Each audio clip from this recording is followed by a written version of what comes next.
बिल्कुल, आंकड़ों के डिटेल बहुत ही ज्यादा चौंकाने वाले हैं। चौंकाने वाले इसलिए नहीं है कि एग्जिट पोल के नतीजे के उलट हैं, बल्कि जिसने जितना अनुमान लगाया, यहां तक कि भारतीय जनता पार्टी ने जितना अनुमान लगाया, एनडीए ने जितना अनुमान लगाया, उससे भी ज्यादा बड़ा नतीजा उनके पक्ष में निकल करके सामने आया है। अभी मैं शुरुआती एक आपको मोटा मोटी दिखा दूं कि अब तक जो रुझान आए हैं वो रुझान क्या कहते हैं। बता दो, ये जो रुझान है, जो इलेक्शन कवरेज का जो मेरा अनुभव है, कमोबेश अब ये रुझान फाइनल हो जाता है। यही रुझान असली नतीजे में तब्दील हो जाते हैं, बहुत थोड़े बहुत बदलाव आते हैं। तो जो रुझान आया वो आपको बता दूं कि उस रुझान में अब तक 207 सीटें, जी हां 207 सीटें जो हैं एनडीए के पक्ष में जाती हुई दिख रही हैं, यानी 86 सीटें ज्यादा एनडीए को मिल रही है।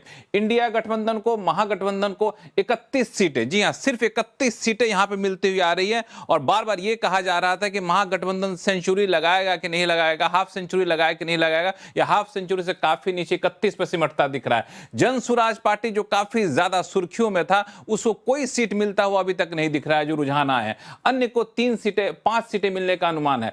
इसमें जो एनडीए है, एनडीए में सबसे दिलचस्प आंकड़ा जो देखने वाला है वो ये है कि जब सीटों का बंटवारा हुआ था तो भाजपा को एक समान सीट और जनता दल यूनाइटेड को एक समान सीट थी। एग्जिट पोल आया तो ऐसा लगा कि जनता दल यूनाइटेड को ज्यादा सीटें मिलेंगी, लेकिन यहां पे बिल्कुल उलट सामने आ रहा है।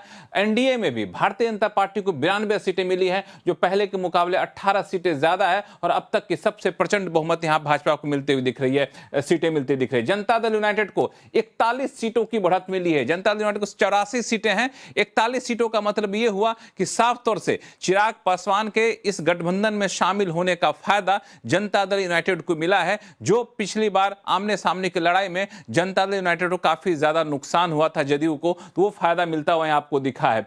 एलजेपी जो चिराग पासवान की पार्टी है, उसको कोई सीट पिछली बार नहीं मिली थी, क्योंकि उन्होंने जनता दल यूनाइटेड के साथ आमने सामने का मुकाबला किया था। लेकिन इस बार गठबंधन में शामिल होने का फायदा उनको ही मिला है। रामविलास पासवान की पार्टी जो है, चिराग पासवान की पार्टी, 21 सीटें वहां मिलती हुई दिख रही है। हमको 6, आरएलएम को 4 सीटें मिल रही हैं। तो ये है पूरा आपको एनडीए का आंकड़ा, जो एनडीए का आंकड़ा अब जाकर के 207 के आसपास आता हुआ दिख रहा है, जो अब तक के रुझान निकल कर सामने आए। एनडीए में देखिए तो बड़े चौंकाने वाले नतीजे हैं। जो रुझान है, 83 सीटों का नुकसान है, सिर्फ 31 सीटों पर सिमटता हुआ दिख रहा है एनडीए, इंडिया गठबंधन। और उसमें भी सबसे महत्वपूर्ण बात यह है कि आरजेडी के मुखिया, या फिर कहें कि महागठबंधन की तरफ से मुख्यमंत्री के जो चेहरा तेजस्वी यादव थे, वो भी अपनी सीट पर पिछले कई राउंड से पीछे चल रहे हैं। हालांकि अभी तक नतीजे सामने नहीं आए हैं, लेकिन उनका पीछे चलना अपने आप में बड़ी कहानी बयां कर रहा है। और इसमें इंडिया गठबंधन को सिर्फ 31 सीटों में, आरजेडी 24 पर सिमटता हुआ दिख रहा है, जो अब तक रुझान आया है। 51 सीटों का नुकसान। कांग्रेस सिर्फ और सिर्फ 3 सीटों पर सिमटता हुआ दिख रही है, 16 सीटों का नुकसान। सीपीआईएमएल, सीपीएम के आंकड़े आप देख रहे हैं यहाँ पे। वीआईपी को कोई यहाँ पे खाता भी नहीं खुला है, आईआईपी को कोई खाता नहीं खुला है, सीपीआई कोई खाता नहीं खुला है। तो ये अब तक के नतीजे यहां के निकल कर सामने आ रहे हैं। इन नतीजों के मायने क्या है, ये हम समझेंगे। हमारे साथ वरिष्ठ पत्रकार होंगे, उनसे बातचीत करेंगे, संजय सिंह साहब। लेकिन एक बार चलते हैं अपने सहयोगी दीपाली नंदा और आनंद अमृतराज के पास, जो कि दीपाली भाजपा मुख्यालय पे है, आनंद अमृतराज बिहार में जनता दल यूनाइटेड के मुख्यालय पे है। तो दीपाली, सबसे पहले आप बताएं कि आप सुबह से वहां पर हैं, जब शुरू में कार्यकर्ता वहां पर आए थे तो उनके जोश को देख के आपको क्या लगा था? वो लोग को इतनी उम्मीद थी क्या? कई नेता वहां पर आए होंगे, उनसे आपने बात की होगी, इतनी उम्मीद थी उनको कि इतने ज्यादा बेहतर नतीजे आएंगे? जी बिल्कुल लक्ष्मण जी, आपको सबसे पहले यही बताना चाहूंगी कि जब हम सुबह यहाँ पर मौजूद थे, अगर हम 10 बजे तक की बात करें तो जो कार्यकर्ता और जो नेता यहाँ पर आ रहे थे, उनका ये मानना था कि जिस तरह के नतीजे एग्जिट पोल के रहे हैं, जिसमें एनडीए की जीत का दावा किया है, जो रियलिस्टिक नंबर होंगे, जो एक्चुअल नंबर होंगे, उससे ज्यादा होंगे। लेकिन इतनी क्लीन स्वीप एनडीए को मिल जाएगी, इसका शायद यहाँ पर किसी कार्यकर्ता या फिर नेता को अंदाजा नहीं रहा होगा। और जिस तरह से आपने सारे नंबर्स बताए, साफ तौर पर क्लीन स्वीप एनडीए के खाते में जाते हुए दिखाई दे रही है। नीतीश कुमार की बात करें, वो हीरो है यहाँ पर, और प्रधानमंत्री नरेंद्र मोदी हीरो है यहाँ पर। प्रधानमंत्री नरेंद्र मोदी की बात करें तो मैं अपने दर्शकों को बीजेपी के मुख्यालय, भारतीय जनता पार्टी के मुख्यालय पे क्या वहां पे नजारा है अभी? क्योंकि ये कहा जा रहा है कि शाम में प्रधानमंत्री मोदी भी यहाँ आ सकते हैं, तो वहां पे किस तरह का नजारा है? बिल्कुल यही सीधी तस्वीरें मैं दिखाना चाहूंगी। आप देख सकते हैं यहाँ पर मंच तैयार किया जा रहा है, कार्यकर्ता यहाँ पर मौजूद है। आप देखेंगे इस वक्त एसपीजी ने इस पूरी एरिया को टेक ओवर कर लिया है और बताया जा रहा है कि शाम को 7 बजे के आसपास प्रधानमंत्री नरेंद्र मोदी बीजेपी मुख्यालय पहुंचेंगे, बिहार समेत पूरे देश को संबोधन करेंगे। और चूंकि बहुत बड़ी जीत है और कार्यकर्ताओं में जिस तरह से जोश है, उत्साह है, ये लगातार हम अपने चैनल के माध्यम से दिखा रहे हैं। आप देख सकते हैं यहाँ पे कार्यकर्ता जुटना शुरू हो गए हैं। हाथ में प्रधानमंत्री नरेंद्र मोदी की फोटो है, बीजेपी का झंडा है, तो हर कोई जोश में फिलहाल दिखाई दे रहा है।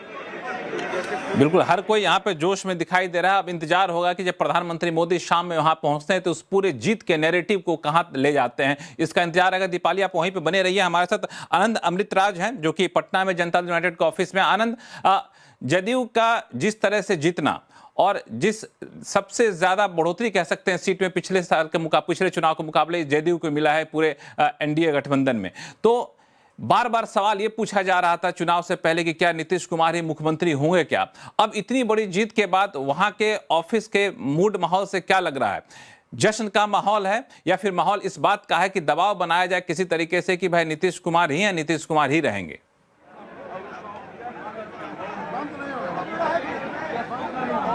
देखिए, नीतीश कुमार ही हैं और नीतीश कुमार ही रहेंगे, ये जेडीयू के तमाम नेता से लेकर कार्यकर्ता तक एक ही बात बोले। लेकिन हम आपको तस्वीर दिखा रहे हैं। आप ध्यान दिखाओ कि जब आप हमसे बातचीत कर रहे थे उस वक्त बम फटने की आवाज़ आ रही थी और ये पटाखे फोड़े जा रहे हैं, रॉकेट छोड़े जा रहे हैं। ये जश्न का माहौल इस वक्त जेडीयू दफ्तर में दिख रहा है। और कुछ देर पहले होली दिवाली सब कुछ हो रहा था और बड़े पैमाने पर पटाखा लाया गया है। कुछ देर के बाद आपको एक जबरदस्त आतिशबाजी भी देखने को मिलेगी। जाहिर तौर पर कई एनडीए के कार्यकर्ता भी इनसे बात करते हैं। ये बताइए, अब आप लोगों ने शुरुआत में कहा कि भाई चेहरा नीतीश कुमार ही रहेंगे, उन्हीं के नेतृत्व में चुनाव होगा। अब क्या है, कैसा लहर चला, आखिर इस परिणाम की उम्मीद थी क्या? देखिए, हम लोग शुरू से कह रहे थे कि 225 में 225 सीट पर हम लोग का लक्ष्य था। तो देखिए, हम लोग ये मानकर चल रहे हैं कि 225 तो नहीं होगा, लेकिन 200 पार जरूर करेंगे, क्योंकि एनडीए घटक लगने लगा। देखिए, हम लोगों को पहले से ही मालूम था कि बिल्कुल जो है, जो महिलाओं के प्रति जो नीतीश जी ने काम किया है और छात्रों के प्रति, बेरोजगारों के प्रति, वो बिहार में एक अंदर देखिए। लेकिन हम आपको एक तस्वीर दिखा रहे हैं। देखिए, एक शख्स है जिन्होंने प्रशांत किशोर की तस्वीर लगा रखी है और चेहरे पे भाई ऐसा क्यों कर रहे हैं आप? देखिए, वह मूर्ख व्यक्ति हैं जो बोले थे जदयू को 25 सीट भी नहीं आए। आज उनको बिहार छोड़ना होगा और किस मुंह से अब जनता के बीच में जाएंगे। देश का सबसे भ्रष्ट कोई है वो है प्रशांत किशोर। केंद्र सरकार ये तो अपने आप को भारत का सबसे बड़ा राजनीतिक सलाहकार कर रहे थे। कहाँ गया इनका राजनीतिक सलाहकार? और नीतीश जी ने जो काम ये बताइए, माहौल तो बड़ा जश्न वाला है। अब सुबह में जब रुझान आने लगा था, ऐसी उम्मीद थी क्या कि 200 प्लस चले जाएंगे? ऐसी सुनामी की उम्मीद थी क्या? जी बिल्कुल, क्योंकि माननीय नीतीश कुमार जी ने जो काम किया है वो सब लोग समझते हैं और विपक्ष के पास केवल मुद्दा भरम फैलाने वाला था। और जदयू ने काम किया है और जदयू के जो हमारे मुखिया है, विश्वकर्मा है माननीय नीतीश कुमार जी, उन्होंने सभी वर्गों के लिए काम किया। इसलिए हम लोग निश्चित रूप से आश्वस्त थे कि इस बार सुपड़ा सब लोग का सपना। हम लोग बोलते हैं वो आगे 20 साल का काम आज ही उन्होंने कर रखा है। बिहार की जनता उनसे इतनी खुश है कि आज हर घर में दिया जलेगी। और देखिए, सबसे पहले एक चीज जान लीजिए, आप लोग चौथे स्थान में वहां पे जिस बिहार ने आनंद वहां पे जिस तरीके का माहौल सुबह से मैं देख पा रहा हूं, और उससे ऐसा लग रहा था कि बाकी जीत तो होगी, लेकिन जीत के साथ नीतीश कुमार की दावेदारी भी वहां काफी रहेगी। वहां पे एक बड़ा सा पोस्टर में देखा था जिसमें लिखा था 2025 से 2023 नीतीश। तो ये किसी को शक सुबह ना हो और ये जश्न उसी का परिचायक यहाँ पर दिखता हुआ जा रहा है। हमारे साथ वरिष्ठ पत्रकार हैं संजय सिंह साहब। संजय सर, इस पूरे जीत में हर किसी के अपने अपने कारण बताए जा रहे हैं कि इसके पीछे ये कारण हो सकते हैं, ये कारण हो सकते हैं। इसको आप एनडीए की जीत कहेंगे या फिर उससे ज्यादा बड़ी बात कि महागठबंधन की बड़ी हार कहेंगे? ये दोनों ही है। एक तो इतनी प्रचंड जीत है, 2010 का जो परिणाम आए थे, ये उस तरह का परिणाम है। जो अगर आप फिगर देखेंगे इलेक्शन कमीशन पे 95 बीजेपी, 85 जेडीयू, इस तरह के दिखा रहा है। तो ये नतीजे तभी हो सकते हैं जबकि जनता में बहुत ही सकारात्मक एक उनका जो इनकम्बेंट है उसके प्रति भाव हो। और दूसरा ये कि सामने वाला जो चैलेंजर है उसके प्रति मतलब टोटल ही एक निगेशन का निगेटिव भाव हो। ये दोनों ही इसलिए दोनों कंबाइंड है। आप हार की बात इसलिए और प्रबल हो जाती है, जो आप कह रहे हैं कि क्या उनकी हार है। ये हार ऐसी प्रचंड हार है जिसको आप कहते हैं, क्योंकि देखिए ये बिहार का इलेक्शन का परिप्रेक्ष्य एक थोड़ा हमें समझना पड़ेगा। लोकसभा चुनाव के बाद कंसिस्टेंटली विपक्ष के द्वारा जो कांग्रेस लीड करती है, ये कहा गया कि बस ये मतलब इस बार मोदी 240 पे सिमट गए, देखिए हमने उनको वहां रोक दिया, बाकी जो भी कह रहे थे, ये केंद्र में सरकार बड़ी अच्छी चल रही है और सशक्त रूप से चल रही है। उसके बाद चुनाव दर चुनाव मतलब वो जीतते चले गए। झारखंड में वो चुनाव एक साथ हुए थे, झारखंड वाला चुनाव लूज कर गए, बाकी महाराष्ट्र, हरियाणा वो काफी बढ़िया से जीते। बिहार, दिल्ली उसी तरह की जीत है। उसके बाद बिहार आया था। बिहार आते-आते एक अलग सी नैरेटिव उन्होंने खड़ी करने की कोशिश की, जिसमें कि एसआईआर और तमाम वो चीजें, लोगों ने उसको एक सिरे से खारिज कर दिया कि हम कभी भी किसी भी तरह की वोट चोरी और बाकी चीज को नहीं मानते। अब जो इसमें इम्पोर्टेंट चीज है, अगर आप वोटिंग पैटर्न देखेंगे तो महिलाओं का 8.8% मतदान ज्यादा है। और ये मतदान बिहार में जो ज्यादा होने का ट्रेंड आया है पुरुषों के मुकाबले, ये इंसिडेंटली जिस समय से नीतीश सरकार बिहार में और केंद्र में मोदी सरकार, ये 2005 से उफान था। हर पार्लियामेंट्री इलेक्शन में 2014 के चुनाव से महिलाओं का वोट प्रतिशत ज्यादा रहा है।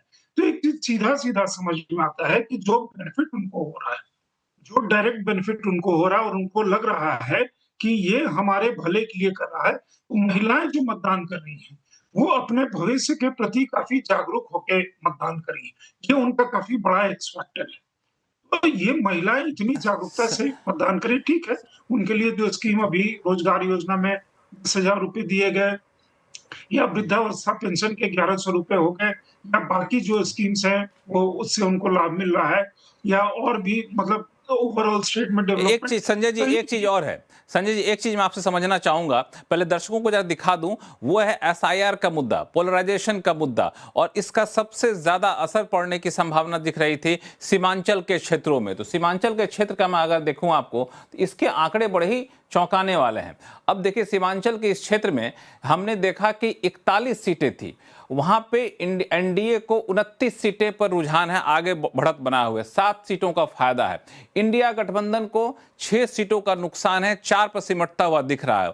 तो सीमांचल के क्षेत्र में इस तरह की बढ़त मिलना, ये किस बात का परिचायक है? क्या मुस्लिमों ने भी वोट दिया होगा क्या नीतीश कुमार को?